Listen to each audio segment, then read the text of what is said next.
Holstein Friesian younger females. So if you can see, you're more than welcome to stand up. Just in front of you, you can see that again, like I mentioned, we have our Holstein Friesian. Right now, these girls here are called maiden heifers. This is a term for their age, and right now they are around about the age of about 1.5 to 2 years old. This is when we can start our breeding process with our girls here at Puxton.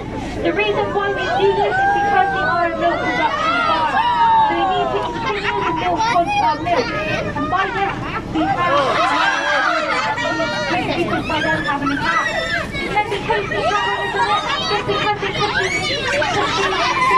are a little bit frisky today. Okay guys, if you haven't noticed, they do have a blue collar around their neck.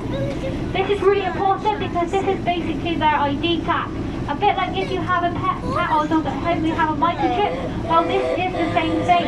This actually connects to our farmer's computer system, and it allows our farmers to determine when our girls are in season. And this is because it's more accurate, and it's basically ensures that everyone has a good chance of conceiving and having a baby.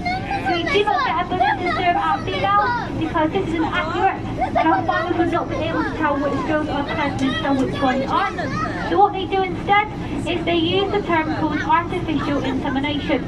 They do it themselves, and like I said, it's more accurate and ensures that everyone has a baby of their age. And not only that, again, because we are a milk production farm, and we want more females than males, we actually need more females. So by doing this artificial insemination technique, through the science and the genes, obviously we can get more of a ratio from females to males, which is really clever.